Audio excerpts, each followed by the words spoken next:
Hello everyone, welcome to artificial YouTube. আজকে আমি আর মা আর দিদুন মিলে সবাই মিলে চলে গেছে আমাদের খুবই একটা সুন্দর বিয়েবাড়িতে।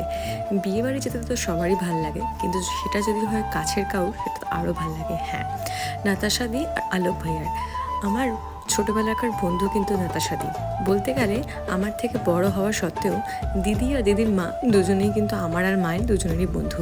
তাই দুজনকে বন্ধুটাকে পেয়ে গেলাম, কিন্তু আমি খুঁজলাম আমার বন্ধু কোথায়। সে কিনা এলো তার নতুন জীবনসঙ্গীর সাথে। কি সুন্দর মিষ্টি তাদের লাগছিল, তাই না? কিন্তু সেটা দেখলে তো হবে না, আমার দিদুনের তো একটু খিদে খিদে পেয়ে গেছে।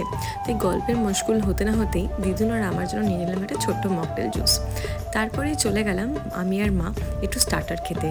বিয়ে বাড়ি গেলাম আর স্টার্টার খাবারটা তাকেই করে হয়। দহি বড়া তো আমার ফেভারিট, তাই দহি বড়া আর বেবিকর্ন খেয়ে দিদুনকে বললাম কেমন লাগছে বলো। তারপরে একটু পরে আমি আর মা চলে গেলাম মেনুর দিকে। ডিনার করতে কার না ভাল লাগে, কিন্তু স্যালাড দিয়ে শুরু করলাম, কিন্তু শেষ করলাম কিন্তু অনেক কিছু দিয়ে।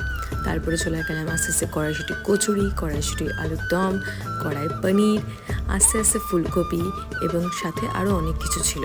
কিন্তু দহি কাতলা তো আমি নেব না, তাই আগে দিদুনকে দিলাম। সে তো দেখে এত সম্ভার দেখে অবাক। তারপরে আমি চলে গেলাম আমার পনির পসিন্দা আর স্যালাড খেতে।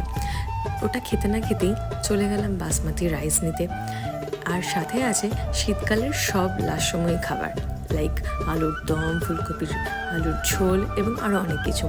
খাবার খেতে না খেতেই মনে হলো চটপট একটু ঠান্ডা ঠান্ডা কুলফি খেয়ে নিই। শীতকালে ঠান্ডা ঠান্ডা কুলফি খেতে কার না ভালো লাগে। আমি কিন্তু অনেকদিন পর কুলফি ট্রাই করলাম, বেশ ভাল লাগলো। এবার চলে এলো বিদায়ের পালা। একদমই ইচ্ছা করছিল না ওকে বিদায় দিতে, কিন্তু করতে তো হবে।